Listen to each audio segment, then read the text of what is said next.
or major, minor, and then if you get fancy, you can work out how to do the sevenths and the diminished chords, and then like some very cheesy drum beats as well, which are pretty fun. So it's like a band in a box kind of thing. You've got your beats. Thank you again so much for doing this. And I did read that you've bounced around quite a bit growing up, right? I mean, or you lived in from New Zealand and Melbourne and Canada and now in the States. Talk to me about, where were you born and raised? Oh yeah, so I was born in West Auckland, so you probably might have heard of Auckland. People in America think I'm saying Oakland, so I have to say Auckland. So that's where I grew up, and I didn't really have an intention of moving around as much as I have, I suppose. I had a pretty traumatic experience of spending 8 months in Australia when I was 8 years old, and I was bullied for my accent because I couldn't say pencil properly, or I couldn't say things the way they said them. So I thought, I'm never going to be living in Australia. I'm never going back there. Really? Is it that big of a difference? I guess that's probably a horrible question to ask, but I mean, I don't really hear too much of a difference when I speak to people from either New Zealand or Australia. Yeah, kids can be so cruel, I suppose. Yeah. Wow. So you lived Anyway, in Australia at 8, obviously. So born in New Zealand. born in Then New you Zealand, and then moved to Australia. just for 8 months for my dad's work for a while, and then I came back. Traumatized by Australia. Sorry, Australia. And then I made my peace with it for a few visits when I started putting up my own music. But my first real overseas experience was we did our high school band came to Los Angeles and played at Disneyland, which was really fun. Wow. And we played at the Monterey Jazz Festival. I was on the second keyboards. I wasn't doing the fancy solos. I was just doing the disco string samples like that. But anyway, I was like, I loved Los Angeles, and that was always kind of in the back of my head. But I went to my first kind of period of living for a few months, I think it was 4 months, was a place called Atami in Japan. Whoa, which I didn't realize you went to Japan too. You have been all over the place. Okay, so how old were you when you moved to Japan? I was 19. Okay. So long story short, but I wanted to do I grew up wanting to do musical theater. That kind of door shut slightly just with the school I got into overseas, was just ludicrously, it was just so expensive. So I ended up going to jazz school in New Zealand for a year instead, which was fun, and got into, did some songwriting papers. But when I got offered to play piano in a hotel in Japan, I thought, well, why not? Like my passion wasn't, I adore, I appreciate what jazz takes to be good at it. And I was more interested in songwriting overall, I suppose. So I took the opportunity to go to Japan, and 2 weeks later I was there in this town that had no internet or no English speakers, frantically trying to learn some Japanese pop songs and key phrases to introduce myself over there. And I had no idea what to expect. And I was on this big cliff overlooking the ocean in a town that was famous for its onsen. So it was very, very isolated. And at the time, it was pretty challenging, actually, because it was just such a culture shock. Sure. And then 7 nights a week, did the same show twice a night, and then I would go and play in the bar afterwards as well. So it was kind of like Groundhog Day and Lost in Translation, but like no Bill Murray, unfortunately. Oh, okay. But it was bizarre. Like the same song would be on repeat in the breakfast buffet every morning. So it was just like, it was strange. Oh my! But they didn't even change up the mixtape. No.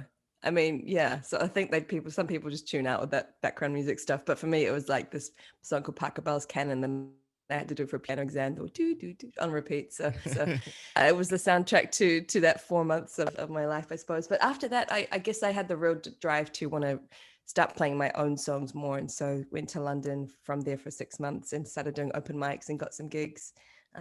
Stayed there to the day that I was allowed to for my visa, and then went back to New Zealand and got a more permanent visa for London for a couple of years. And yeah, from there, I wasn't allowed to stay longer than that. So I'm a huge fan of like British culture and British comedy and things. So came back to New Zealand, and then Melbourne was like a nice, easy-ish move, I suppose, because it was only a few hours away. But for the style of music, indie pop, I seemed like my stuff that I was releasing seemed to be received pretty well over there, and wanted to give that a go. And moved myself and my cat there. You And you yeah, really, you forgave I made Australia. my peace. I made my peace with Australia. I even, I did a couple of like voiceover jobs where you have to do both accents. So it did come in handy eventually. So there are slight differences, the twang and I suppose. But Okay. to the people that haven't lived there, I totally get that it can It's be similar sounding sounds to me. I mean, similar. Yeah. yeah. And I can't take offense because I've lived in both places.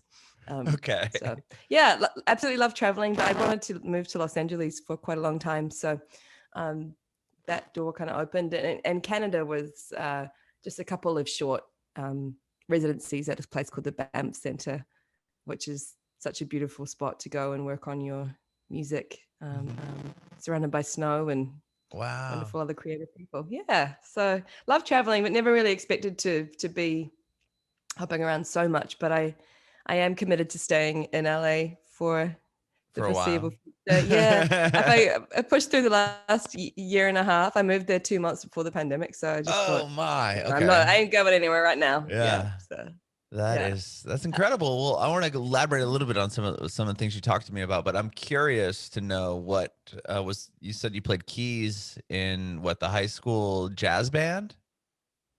Yeah, we had a jazz and funk slash soul band, and I really wanted to go to LA. And I had mainly done classical music up to that stage and was in like a high school rock band and had Okay. started writing my own music and played clarinet in the orchestra as like total music nerd. And I was like, I want to be in that band and go to America. So I convinced them that they needed a second keyboards. They had a wonderful jazz pianist, Lucy, who also lives here now. She was amazing at that stuff, and I had done a few jazz piano lessons, but yeah, I just convinced them that they needed, the clavinet, the second keyboard doing the clavinet and all those kind of extra sounds of strings, and a lot of it was very string heavy. So yeah, it was a great trip. We a couple of the parents came along. We went to Monterey Jazz Festival and Wow. played at Disneyland, and it was heaps of fun. That is really cool. So is piano the first instrument you learned to play? Well, you talked about playing clarinet, and so what was the first thing you picked up? Recorder? I was just looking for it. Recorder, yeah. I literally have two recorders here, one Oh, giant really? one and one smaller one. But I grew up playing recorder like since I was 4 years old. So Was it and really my recorder? friend, I was just throwing that out there because that's yeah, usually no, I think honestly, they give my like kids here like a plastic recorder in like fourth or fifth grade. oh, dude, I know most people get paid not to play it, but I sometimes it's something that I picked up and never really stopped playing. And occasionally in some of the bands that I worked in, like there was like, have you heard of the Pogues? Like Yeah. this Oh, yeah. I Irish, have. like the Yeah. epitome Yeah. of Yeah. Yeah. Irish music. Sure. Uh-huh. Like there was a Pogues tribute show for St. Patrick's Day, and so I learned all the whistle parts. And actually, like someone was paying me to play the recorder. What the heck? Whoa. So yeah, and it's come up in a few of my recordings. So people are very quick to make fun of it, and I can understand why. But actually, on my I'm terrible at TikTok, but the video that's had most is like me playing recorder in the car. So there Really? you go. I'm new Yeah. to the TikTok too. I mean, at least for our podcast, I don't personally have one. I feel a little old. I don't know. It's just Yeah, I know. maybe I I'm hear you. not, but it's just kind of a weird medium for me. But we made one for the podcast, so Oh, you very did? new. Ours doesn't have we don't have much traction, but a few videos have done decent. But that's cool that you have a recorder Yeah. video. Yeah, it was how I handle moving to America in my 30s as a single. But it was just some stupid video, and then I was in the car and I got kind of trolled for driving and playing recorder. But I was actually being very safe. It was just a big car park, and there was just this song came. I was just playing to whatever was on the radio. It's funny. Anyway, from recorder and different recorders, I was even in a recorder orchestra. So Really, you took Mhm. recorder very seriously. Take. It wasn't just hot cross buns. I mean, Oh no, I mean, no, you're like in like a full recorder ensemble. hot It cross sounds- buns on acid. Yeah, it was just there's a New Zealand artist. I don't know if you've heard of Crowded House or Split Ends, but one of the main founders of Split, Tim Finn, one of New Zealand's like most wonderful songwriters. I played in his band for a little while, and there was this one song that had this whistle solo, and it was like this kind of we're on before this really hardcore rock band, and there was this big recorder solo, like, and yeah, so it's honestly come in handy. I don't want the whole podcast to be about the recorder, but No, but that's cool. It's interesting. Yeah, for sure. Maybe I'll do like a recorder. My friend Aaron gave me a tenor one, which is one of the bigger ones, and yeah, I don't have my whole collection here, but I did bring my clarinet over from New Zealand as well, so I play clarinet, which saves me money on horn sections. Sure. So did you go from clarinet you went from recorder to clarinet? Is that kind of the progression, or? I did.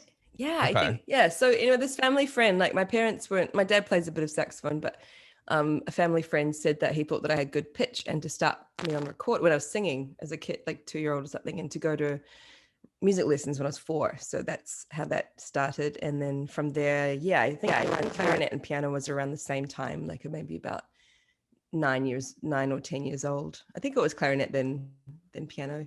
And I would love to be better at guitar. I've had a guitar for a long time and I use it for songwriting purposes, but it's definitely not my main instrument. And the other night though, there was an upright bass.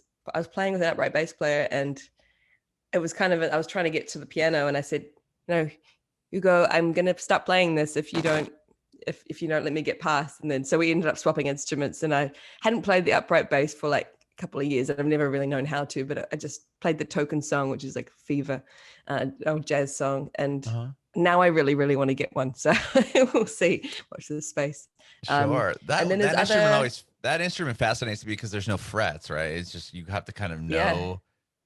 That's right. Yeah. Where your hand's supposed to go. It's interesting. Yeah. So that's kind of like how I've gotten away with stuff. I, to a point, can hear what note is which, and it gets annoying because you're like, oh, that's things. So having the frets is kind of, that's helpful with that. So I think I'm gonna treat myself for my birthday and buy that guy was selling like a one for just a couple $100, so I might get it and watch the space. My next podcast will be all about your upright bass. I love it. And then I like collecting instruments, but I've had to leave a lot behind with traveling. So at the moment, I just have my keyboard, an upright piano that I found on an app for free that we managed to get up the stairs, and a Q chord, which is, I'm not sure if you're familiar with the Omni chord. I'm going to show you. Yeah, I'd love to see it. Here we go. This thing. So this is the Q chord.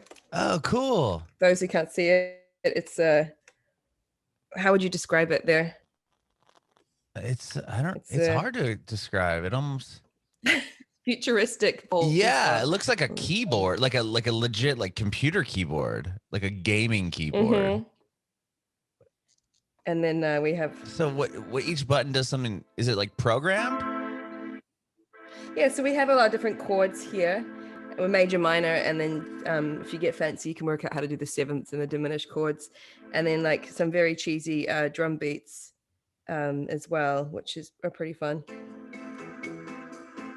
So it's like a band in a box kind of thing. You've got your beats, and then you have this strip here, which plays all the notes in the chord. So yeah, that's come out a few songs and a few when I'm doing shows. I'll do like one song on there maybe or something, but it's really a Suzuki thing. And during the pandemic when all the live streams were happening, I found my people online. We did like an Omni chord and Q chord festival. So I really? Met the people around the world. Yeah.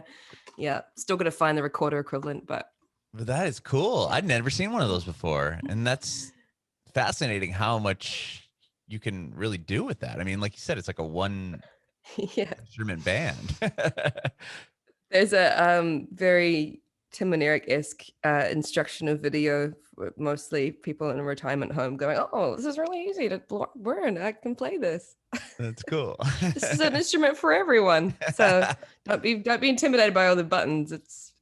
It does look like a anyway, lot. Yeah, I love different instruments. It's overwhelming looking. But generally most of my gigs, if I haven't been lucky enough to work with a band for it, or if it was a solo gig, mainly on the piano or keyboard. Yeah. Very cool. And you said you were in a rock band growing up too, or early on? my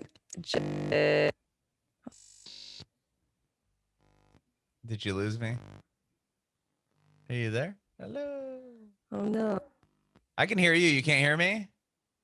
Oh, you've just come back. Well, Oh, yeah, okay. that's I very can see you and strange. hear you. Okay.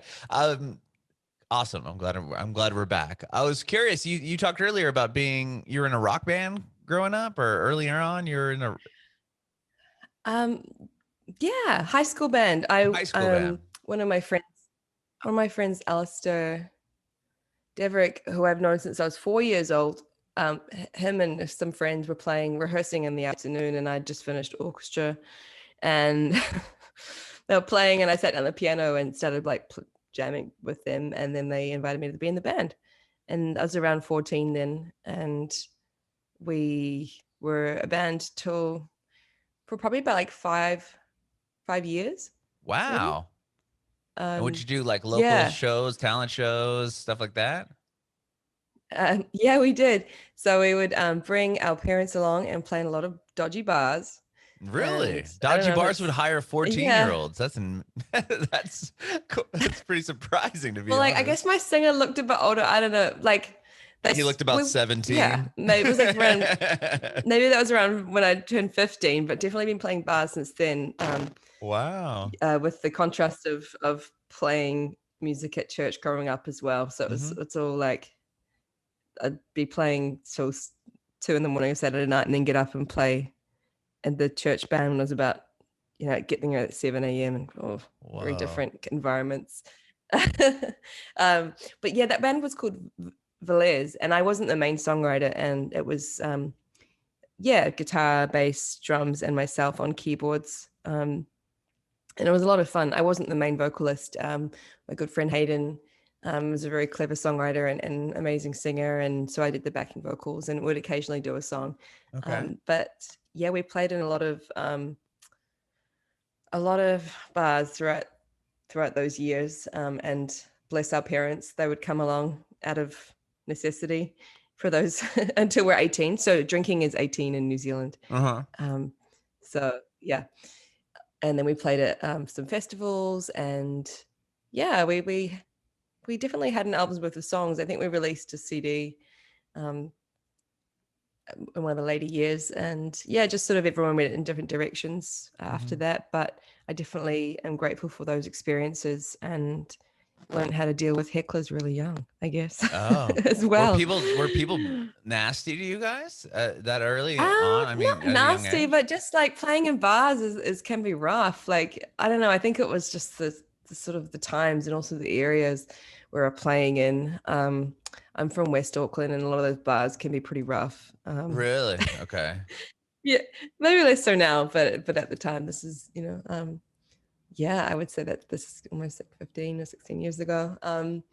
But yeah, just the different contrasting worlds that I performed in with the choirs and the sleazy bars and then hotels and church and things. It's been have to learn to adapt and read the room, I suppose. Sure. Yeah. When you were in that band, were you writing songs that you weren't sharing with them? Like, it sounds like you right after kind of went your own direction as a solo artist. Yeah, I didn't think I had a little bit of a complex about my own songs. I didn't think they were good enough because they weren't maybe possibly as alternative or as cool.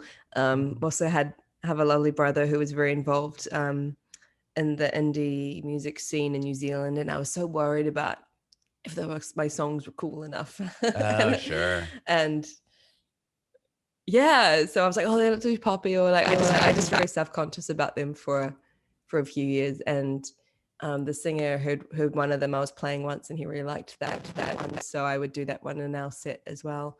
And then I took a lot of music subjects at high school. I was really lucky to be able to do not only music as a subject, but like jazz and rock music and dance and drama and like a lot of that stuff. So yeah, for some of our assignments we had to write songs, and so that pressure of having to do that made me get them out there, and I had some good feedback from teachers and things. So yeah, I slowly gained confidence with my own songs, but it took me a long time because I felt like in New Zealand at the time there was the market for pop music, and then there was a really, really like alternative scene, like very, very left of center stuff was being played on the radio, and for the alternative thing. So I was like, oh, I'm not really here or there. Like I probably shouldn't just keep my songs to myself for a while. And so it wasn't until probably I was like on my last year of school that I started getting more confident with them, even maybe later than that. Like around the time of being in Japan, I started to write more and more because I was forced to sing other people's songs and it made me want to do my own more.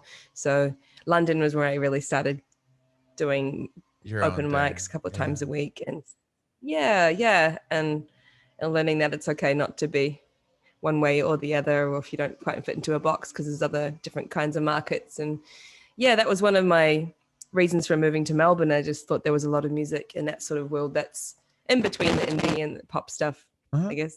Sure. So when you went to Japan, and now I don't worry about that as much at all.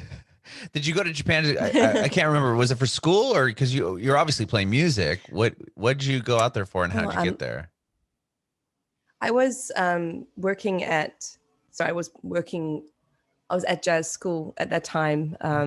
The door to go to the theatre school overseas had closed, and so I taught for a year. I taught piano and worked at a music shop for a year, and then I thought, oh, I've got to do something. So I went to jazz school, but I didn't really. And we were still doing our high school band that started at high school that was kind of finishing up around that time. And I don't know, I wasn't really like enjoying it then. So I was playing piano at a hotel, even though I was like kind of not the most advanced jazz musician or anything. I managed to get work once a week playing in hotels just to earn some money, which was a lot better money than working at Dunkin' Donuts, which I did when I was probably 15. A lot more fun. More fun, yes, yeah. So then I was just sitting there one night and this man comes up to me and he goes, do you want to go and work in this place in Japan? Sounds kind of sketchy now I say that. Hey, do you want to go to Japan? I know you've probably never been, but I got this gig for you. there's no internet or English speakers and you have to dance a bit.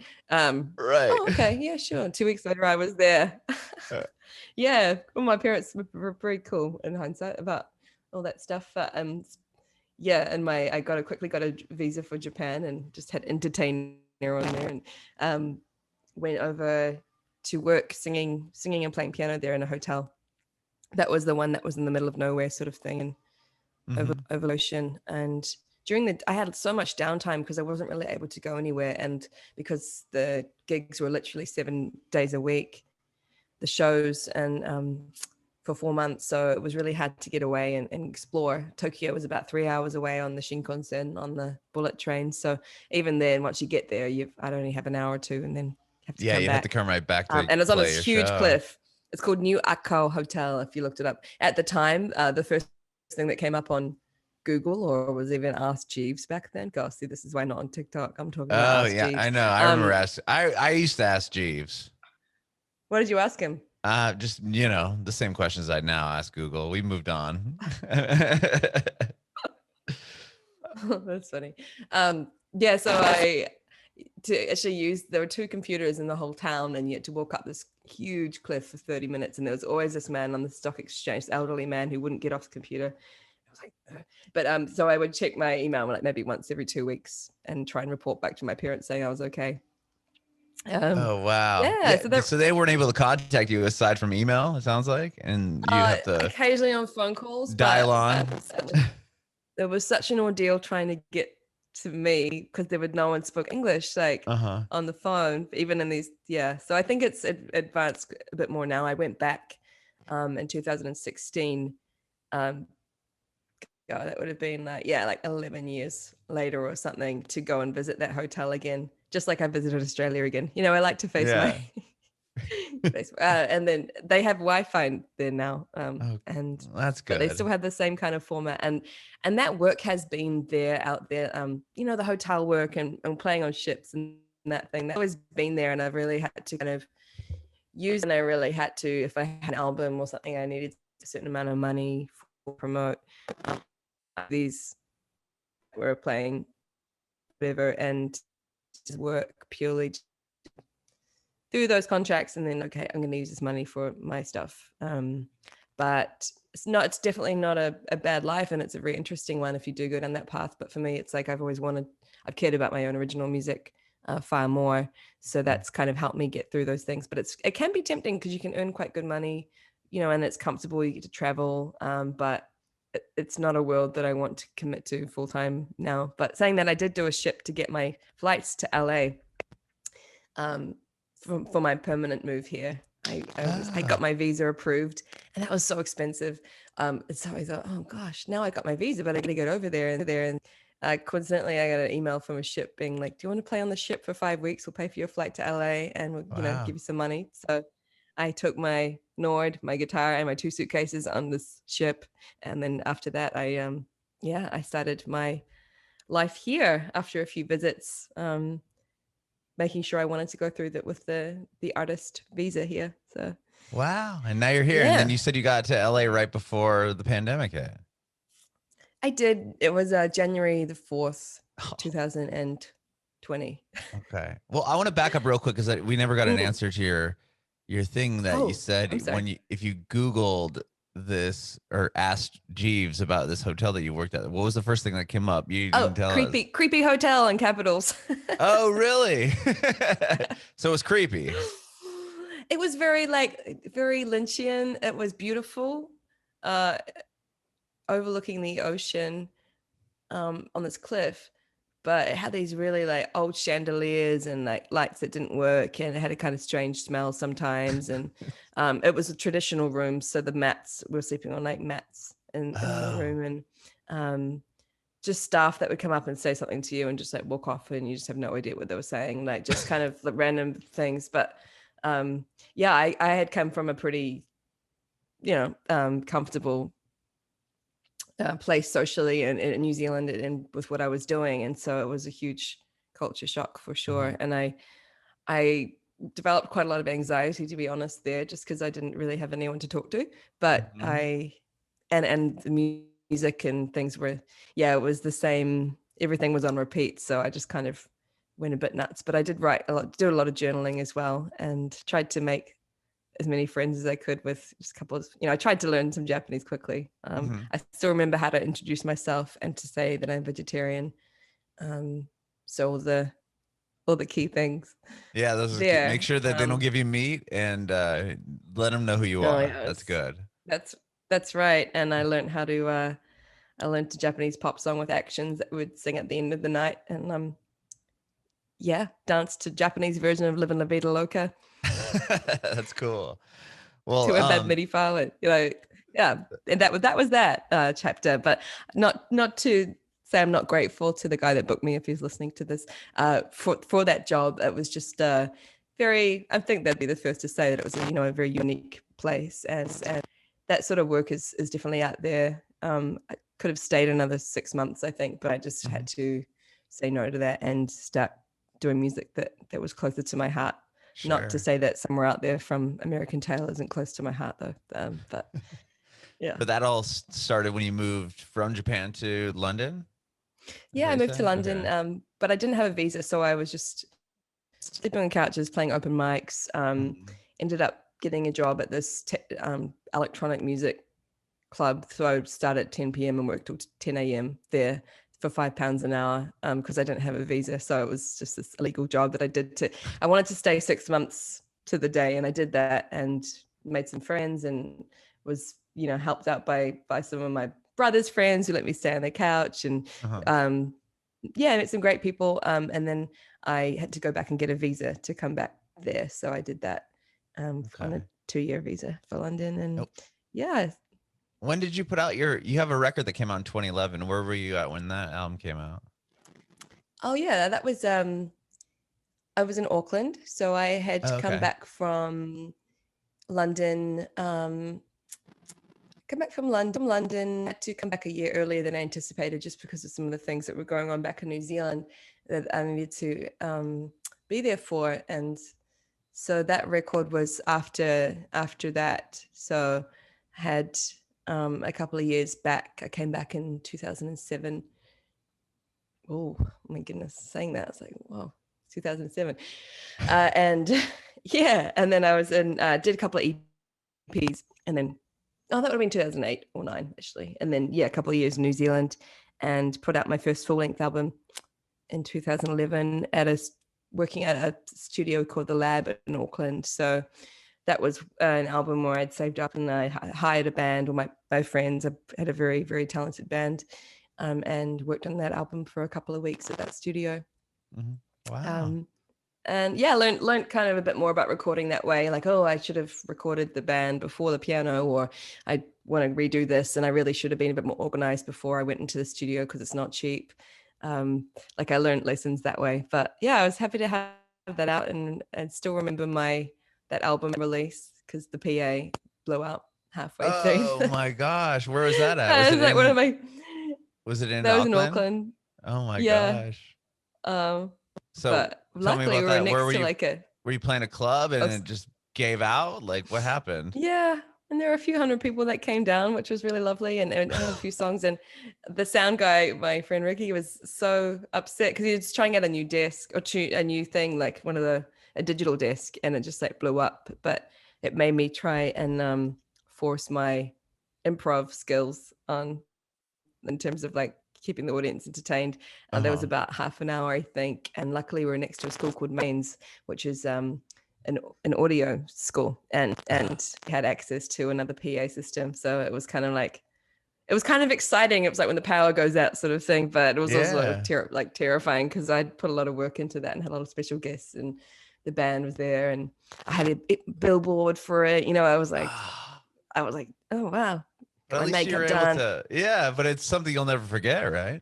Yeah, it was kind of like a team effort, and I think people felt more invested in the show, even patiently waiting half an hour. And so yeah, that was fun. And those were all my own songs, apart from one at the last song my friend Richie wrote with me in mind, called We Are Wolves. And yeah, I made about 3 or 4 music videos from songs off that record, and it was a real learning experience, a really fun one. And I would love to go back to that studio. The way I've recorded things since then is kind of, not since then, but in the last couple of years has changed a little bit, and I think that's just how the world's working with studios, and that's a really great thing as well, to have that accessibility to everyone to record.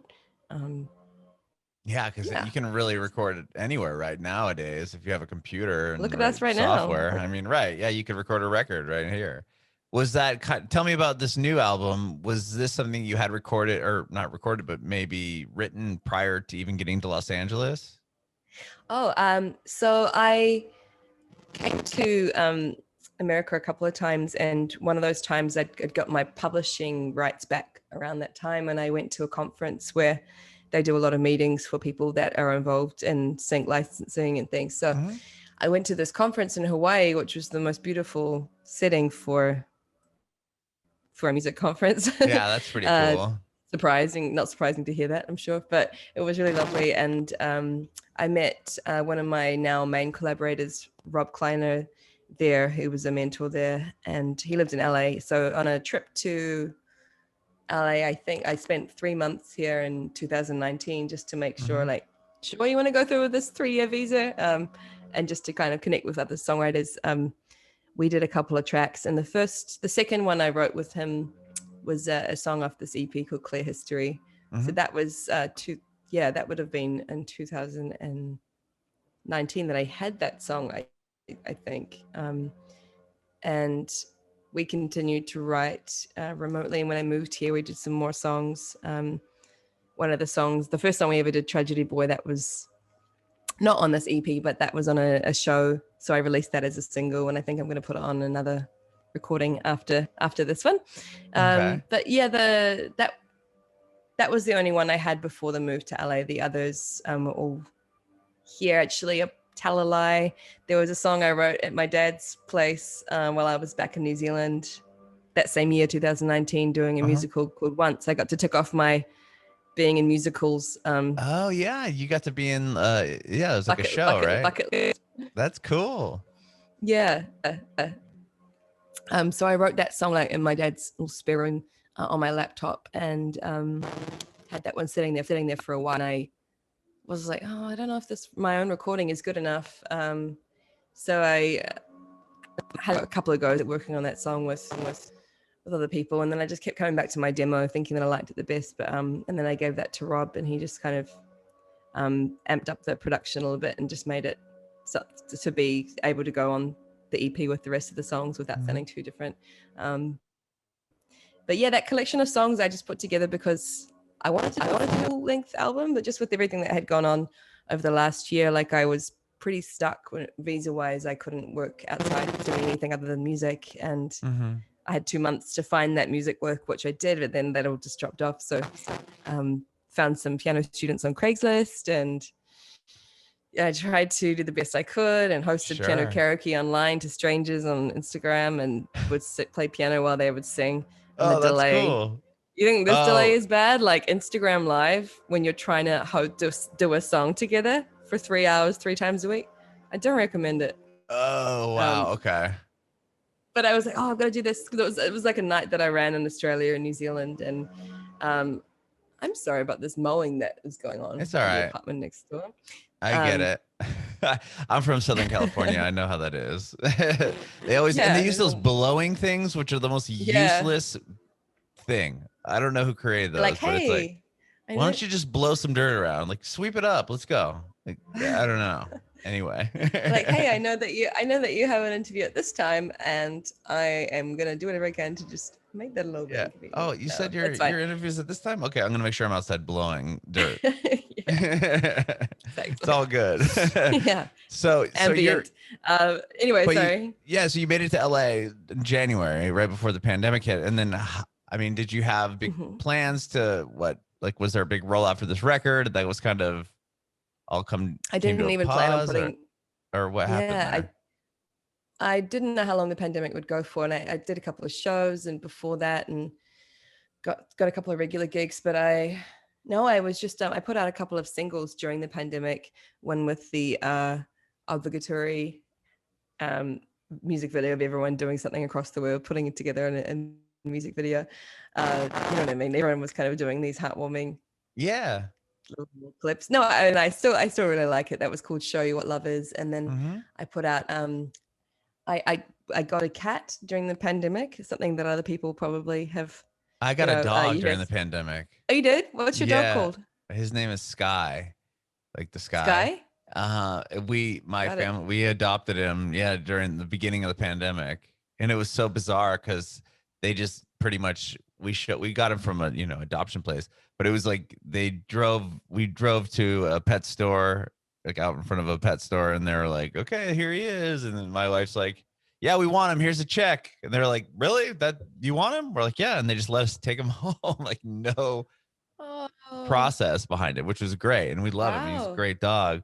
But it was just, there was no, because of COVID, there was no like, okay, we're going to bring him over and we're going to see how he is at your house. And like, there was no like real like break-in process. It was just like, okay, you want him? All right, see you later. But it was great. Yeah. Wow. So you can imagine what dating during the pandemic's been like. Oh my gosh, right? I didn't have a meet and greet. I had hey, I was subleasing a room at the time with someone else. I was like, hey, do you mind if I like foster a cat? Because they got a girlfriend at the start of the pandemic. I'm like, well, I guess naturally I'll get a cat.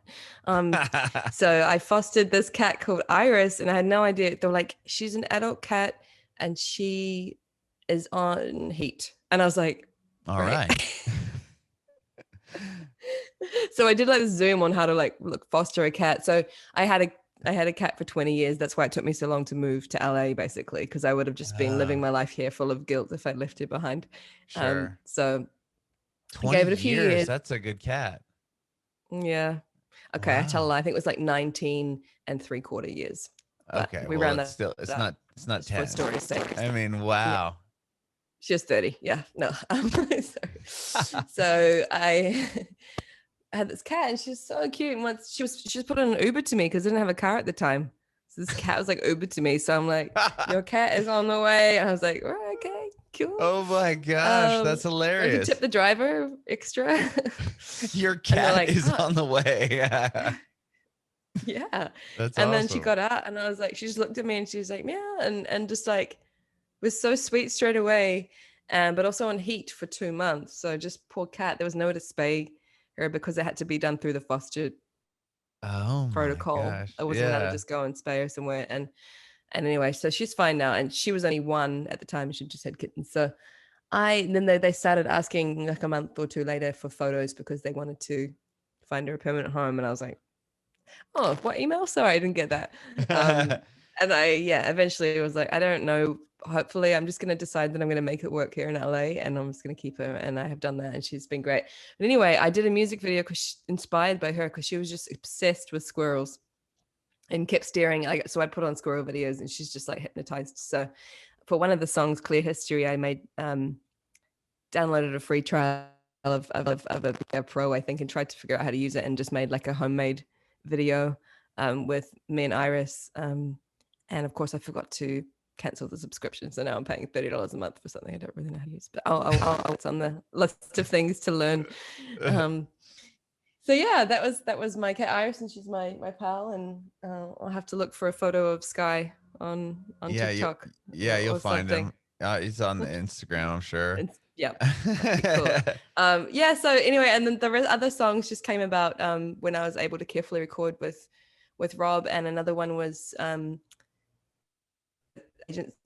the company that pitched my songs for film and TV introduced me to. We had a camp, I think it's called a Think Music writing camp, and I met this guy Peter online, and he's in New York, and we wrote 2 songs together, and the second one is on this EP as well. Wow. Was that done over Zoom like this? It was, yeah. How was that? Do you write a song? Sure. But how was that different? I mean, was that the first time you ever written in that, way? Yeah. Well, the first one that we did earlier, that a few months before that was, and then we just had another go at it. I'd had an almost complete song that I wanted someone's opinion on, and Peter was great, and we finished it off together. And I sent the piano. He got someone in Texas to play drums on it. I did a bunch of clarinets. He did the bass. Yeah, it was a real collaboration online, and it is a little bit. It's slightly like, it's not ideal writing online, but I enjoyed the challenge. Yeah, I did that with a few people. Sometimes they needed a song to pitch for something, and it was a certain style, and so we would quickly try to do something on Zoom. And I studied, I did a UCB, the Upright Citizens Brigade course on Zoom as well. I live right next door to it. That was one of my motivations for I want to move to this area because I love this area. It's got like improv. You're into improv. Yeah. Oh, that's cool. Yeah. A lot of big people came out of that. That and the Growlings, right? Yeah. Those are huge. Yeah, that would be fun to do. Have you done anything like that? No, that's not me. But I just know about it. That's cool. Yeah, but anyway, trying to do that on Zoom, like often in improv, you tap someone out of a scene on the shoulder, got an idea, and so you get them out of the scene. But in Zoom land improv, you have to exit the room and come back in, or you switch your camera off and on again. That's funny. So I don't know, that wasn't my favorite to do online. Sure. I think that I'll wait to do that in person when we're allowed to do that. But it sounds like you've been busy over the course and found cool things to do, right? Yeah, like the piano karaoke thing I did was really, really lovely. That was people all around the world would pick a song from my song list, and then we would sing it together. Oh, that's cool. And it was really sweet, but I had to really not listen to them because I was 2 counts ahead all the time. And if I listened to them, I would slow down. And so it was, I had to kind of start kind of going, okay, maybe I won't do this 3 times a week. I'll just push it back a little bit because just the delay was really testing for me. Yeah. But it was really, but the overall, and for other people as well who were, worked on a song. I want it to be good for them. But that's something that I'll probably start doing in person at a venue in Los Angeles as well, as host piano karaoke. I really love that, especially ideally not for people that are X Factor winners, just for the everyday person that wants to have a sing. Right. A lot of people love karaoke. I mean, exactly. They don't have to be an X Factor, Yeah, some people go, contestant there's no TV. Ooh, there's no TV screen with the bouncy ball. I'm like, well, but I'll give you the lyrics and I wait for you on the track if you're finding your words and things. So it's been fun. That's been something I've really enjoyed doing for the last 5 years, hosting that. So that's cool. It takes you away from your own stuff as well, because when you're writing your own songs and you get really sick of yourself and you're like, oh, just my picture again, and you're trying to come up with ways of not being, you know, self-obsessed. You know, you want to be real. So I really like the fact that that's about just, it's about me. It's about like, it's not about me. It's about me having to serve the other person musically and like do what I think would make them sound good. And yeah, even if it makes me not look good, or, you know, waiting for them or go, oh, that was my mistake, sorry. And just, Right. changing the key on demand. And I like the challenge of that technicality and having to work on the fly. But yeah, and also people that never sung in public often, oh, I can't do it. And they do it. And it's like, they call it free therapy. So I really love that as well. That's And it's very just cool. silly and fun. And, Sure. and yeah, obviously you get a bit over trying to just promote yourself all the time. So it's nice to just do something that's about other people. Yeah. Well, speaking of promoting yourself, I'd love to talk to you real quick. You have a new song coming out on the 16th, right? Looking for Love. And then the record's coming out shortly after that. Yep. That's exciting. Tell me a little bit about Looking for Love. I mean, you've talked about the EP as far as like you wrote and recorded it like prior to so the EP. But yeah, let's hear about it. Yeah, so that was, I wasn't sure. I was talking about wanting to put out a full-length album, and I've certainly got enough songs, but just the collection of songs I felt didn't fit well as a full record. So I just was trying to brainstorm ideas of what I could do. And for me, I am really interested in pitch and like, oh, that song's in that key. It makes me feel that way. And I was going through my songs and I'm like, oh, I've got 5 songs in the key of A that are kind of all about love in one way or another. So I put that together as like Looking for Love, brackets in A major.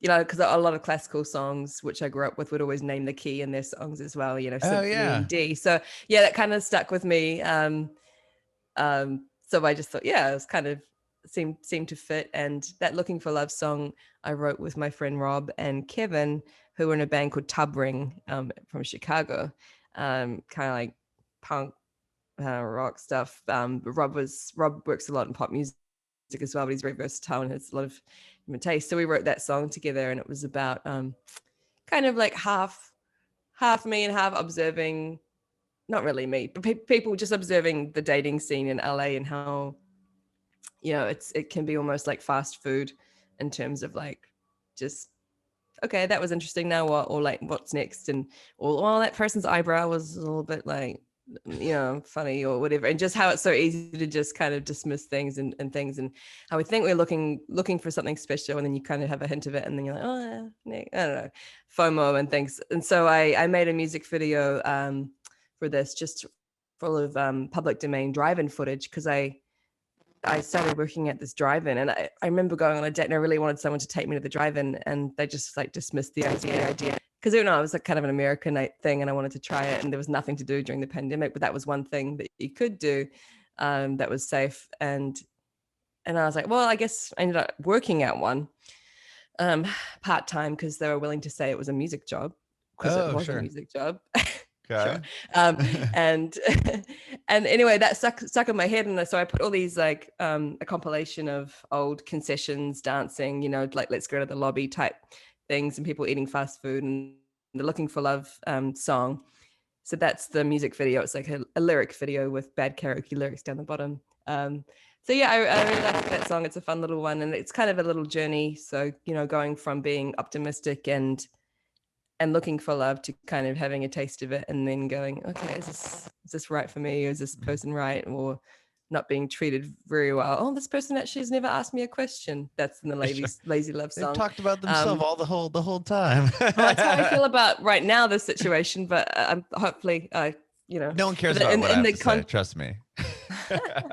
But I did notice one conversation. I just didn't get asked. I didn't get asked one question for like 3 days of chatting to somebody. I was like, okay, just an observation. But yeah, and then, anyway, this journey, and then going, oh, actually, the last song was called My Time, and it's just, you know, cue the Full House about shows about to end music, you know, heartwarming music, but it's about being self-love and just you know, realizing you can do a lot without anyone else around as well. Yeah, I love so that's my little 5-song love roller coaster EP. 5-song journey. Yeah, in the key of A. Yeah, the next one is going to be songs that could be on a James Bond movie, or should be on a James Bond movie. I like That's that. my next EP. That's rad. Awesome. That I'll hopefully put out later on this year as well. I've got a lot of like kind of moodier songs, and yeah, they fit well as a unit. So I think I'm going to do that. I've kind of accepted the idea that it's okay to just put out songs or a collection of songs. Just because it's not a full record, just because I've done a few full records before, doesn't mean that it's anything less. And just with, you know, the uncertainty of the last year, I'm like, cool, it's just actually really great to get some things out and just, yeah, see what you've learned from them and become hopefully a better songwriter from the process. Yeah. I love so it. that's that. Very cool. And thank you so much, Lisa, for hanging out with me. I appreciate it. I appreciate that. And yes, the leaf blower, of course, the leaf blower or whatever has stopped now that we're stopping. So it stopped a while ago. It's okay. Okay. Right. I do have one more question for you. Yes. Do you have any advice for aspiring artists? I would say, yeah, something that's held me back, I guess, is that comparison thing, and which is harder than ever with social media and everything. But absolutely try not to compare yourself to other people, and just because someone else is doing really, really well and seems to be doing better than you doesn't mean there's not room for you and what you're doing, and that's valid. And if you just keep doing that, there will be a time where that will be, you know, celebrated. And I suppose that would be my advice, is just like, you know, don't worry if you don't think your music fits into a certain box, just keep writing it, because there's room for more than one or 1,000, 100,000. There's so many different things out there for people, and people that like different things, and just, yeah, follow your own, I don't know, something cheesy there, follow your own journey. And yeah, I think a lot of people have told me, oh, you're persistent if nothing else. And I'm like, well, yeah, I am, but I also believe in myself as a musician, and it's taken me a while. And a lot of traveling has been great for that, just to kind of be like, well, yeah, there's not one right way of doing things. So just keep hanging in there, I suppose.